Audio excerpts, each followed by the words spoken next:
Monsieur le député de Gouin.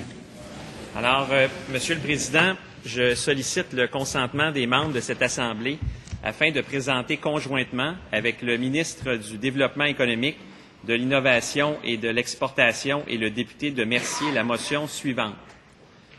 Que l'Assemblée nationale du Québec invite le gouvernement du Québec à prendre, dans les plus brefs délais, tous les recours juridiques possibles pour le maintien des centres de révision et d'entretien d'Air Canada à Montréal dans le respect de la loi sur la participation publique au capital d'Air Canada de 1988 afin que les emplois des travailleurs soient maintenus à Montréal.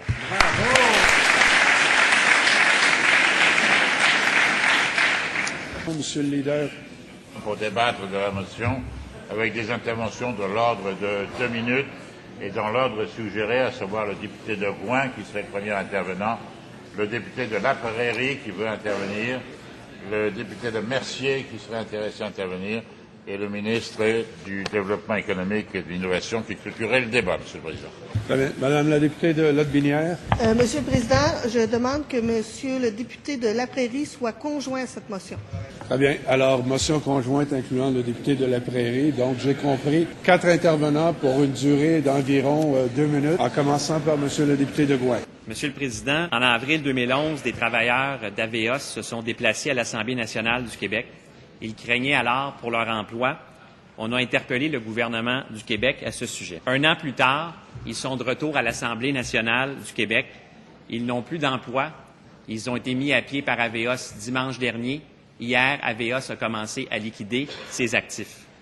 Ils sont plus de 170 ici aujourd'hui, certains dans les tribunes, d'autres à l'extérieur, devant l'Assemblée nationale. Ce qui s'est passé dimanche, c'est un coup très dur pour les travailleurs et pour leurs familles. Nous voulons qu'ils retournent le plus rapidement possible à l'usine pour retrouver l'espoir et la dignité. Le temps presse, Aveos liquide ses actifs, mais Air Canada a des obligations. Lorsqu'elle a été privatisée en 1988, le gouvernement fédéral avait fait inscrire 3 obligations dans sa loi. L'une d'elles est de maintenir ses centres d'entretien et de révision, notamment à Montréal. C'est pour cette raison que, malgré la décision d'Aveos de mettre à pied ses travailleurs, Air Canada a toujours des obligations. Elle ne peut pas s'en laver les mains. La révision et l'entretien doivent se faire à Montréal, notamment avec les travailleurs québécois, des gens qualifiés. C'est pour cette raison que nous avons déposé aujourd'hui une motion qui sera adoptée, j'en suis certain, de façon unanime par l'Assemblée nationale du Québec. C'est un message de solidarité, un message d'appui extrêmement fort pour les travailleurs d'Aveos. Nous sommes avec vous pour mener ce combat, pour faire respecter vos droits, pour faire en sorte que Air Canada respecte ses obligations dans la loi de 1988 et nous exigeons que le gouvernement du Québec très rapidement entreprennent des procédures judiciaires contre Air Canada et qu'on exige que le gouvernement fédéral défende les travailleurs québécois et entreprenne des procédures judiciaires également contre Air Canada. C'est un enjeu majeur pour le Québec, un enjeu majeur pour ses familles, un enjeu majeur pour les travailleurs. Nous sommes avec vous. Bravo. Bravo. Alors, merci à vous, Monsieur le député de Gouin. Je cède maintenant la parole à Monsieur le député de Mercier. Monsieur le Président, je dois vous avouer que je suis de plus en plus gêné, même comme porte-parole de Québec solidaire, à me présenter sur les lignes d'épiquetage et de grève de nos travailleurs partout dans la province, parce que de plus en plus je me rends compte que comme société, que comme institution du pouvoir, nous avons abdiqué, nous avons perdu le pouvoir parce que depuis trop longtemps, malheureusement, parce qu'il faut tirer des conclusions de ce qui arrive aux travailleurs d'Aveos. C'est sûr que c'est très beau maintenant de se lever, d'applaudir, puis de dire nous allons faire ceci et cela. C'est vrai qu'il faut le faire et il faut mettre le point sur la table. Nous l'avons d'ailleurs demandé le 24 février quand Françoise David, en entrevue et par voie de communiqué, a pressé le gouvernement dès le mois de février, il y a 1 mois, à prendre des mesures légales contre Air Canada pour forcer Air Canada à intervenir et à empêcher cette fermeture. Mais la réalité, c'est que quand on a privatisé les milieux syndicaux, les milieux contestataires, les milieux de revendication sociale, les milieux sociaux, les altermondialistes, ce que les gouvernements successifs des deux côtés de la Chambre ont poivré, ont gazé, par exemple au sommet de Québec en 2001.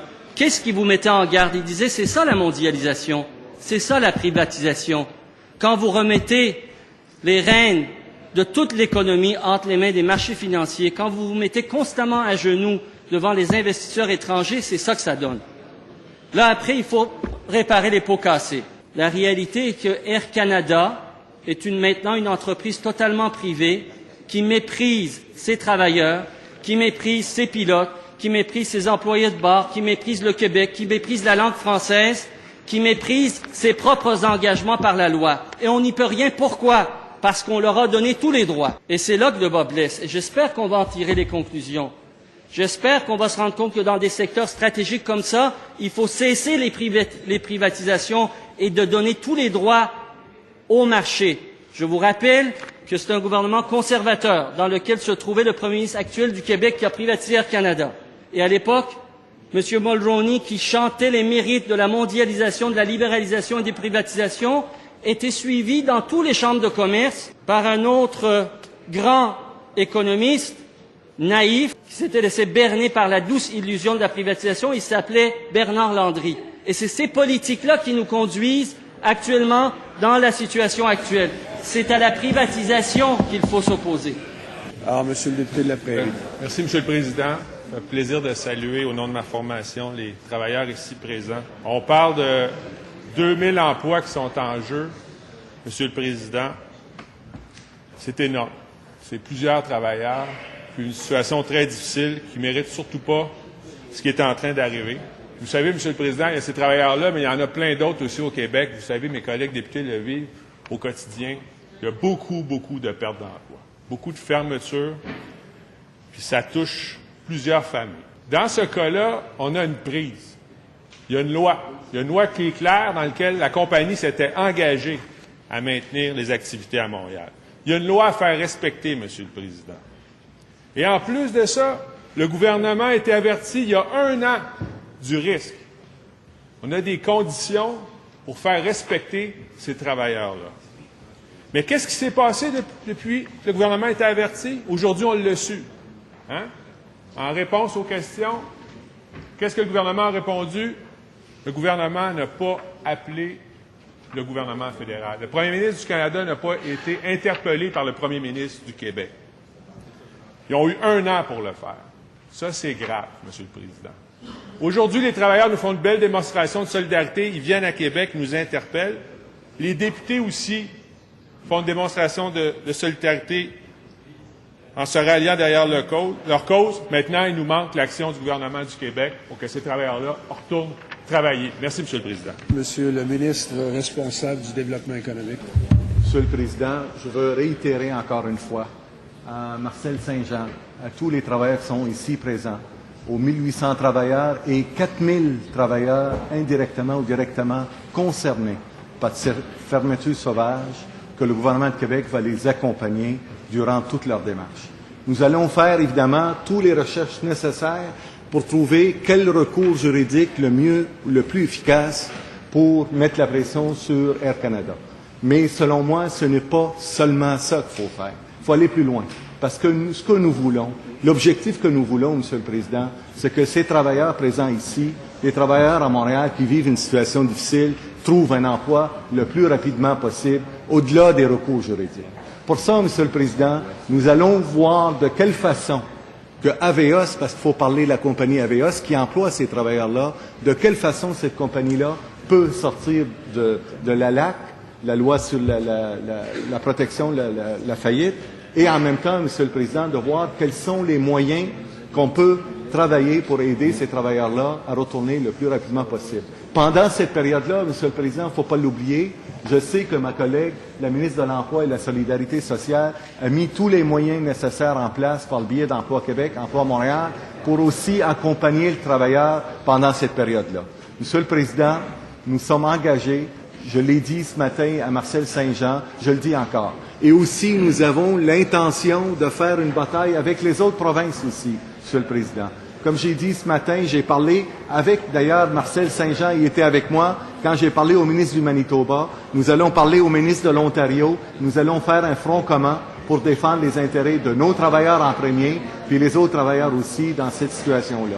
Je veux juste leur dire que le gouvernement du Québec, on va vous supporter, on va vous accompagner dans cette démarche-là, qui n'est pas facile aujourd'hui pour eux. Monsieur le leader adjoint, monsieur le leader de l'importance l'opposition du dossier, c'est de belle unanimité. Monsieur le Président, je souhaiterais un vote nominal. Alors, qu'on appelle les députés. Maintenant, procéder au vote à cette motion présentée conjointement par le député de Gouin ainsi que le député de Mercier-Laprairie et le ministre du Développement économique. Donc, que les députés en faveur de cette motion veuillent bien se lever. Madame Marois Charlevoix, Monsieur Bédard Chicoutimi, Madame Maltais Tachereau, Madame Malavoie Taillon, Monsieur Gaudreau Jonquière, Monsieur Ferland Angava, Monsieur Gendron Abitibi-Ouest, Monsieur Simard Richelieu, Monsieur Cloutier Lac-Saint-Jean, Madame Doyer Matapédia, Monsieur Turcotte Saint-Jean, Monsieur Villeneuve Berthier, Madame Champagne Champlain, Madame Baudouin Mirabel, Madame Richard Duplessis, Monsieur Bergeron Verchères, Monsieur Leclerc Beauharnois, Monsieur Robert Prévost, Monsieur Pelletier Rimouski, Monsieur Pelletier Saint-Hyacinthe, Madame Yvon Joliette, Monsieur Marceau Rousseau, Monsieur Saint-Arnaud Chambly, Madame Léger Pointe-aux-Trembles, Monsieur Drainville Marie-Victorin, Monsieur Girard Gouin.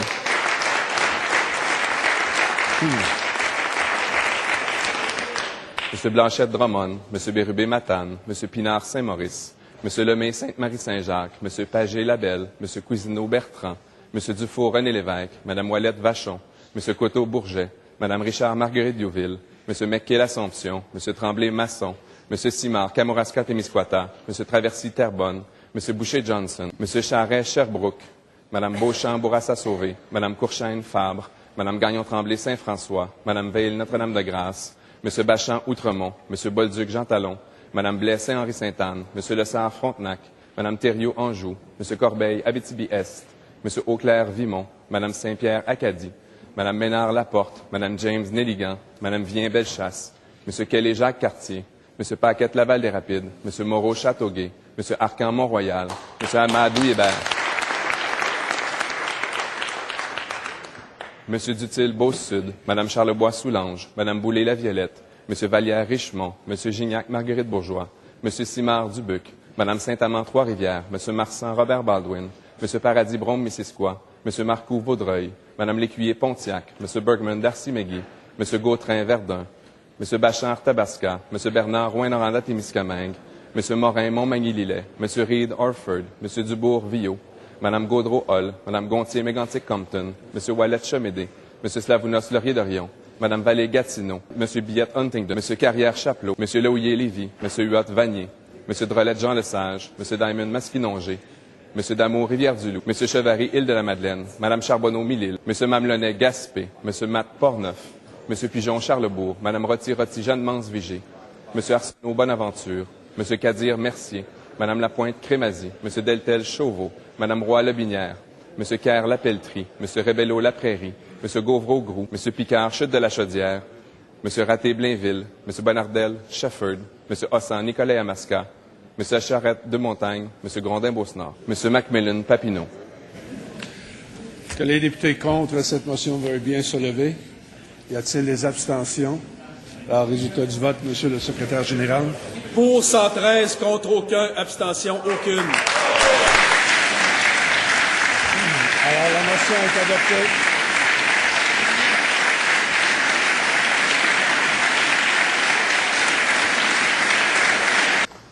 Alors, nous en sommes toujours à la rubrique des motions sans préavis.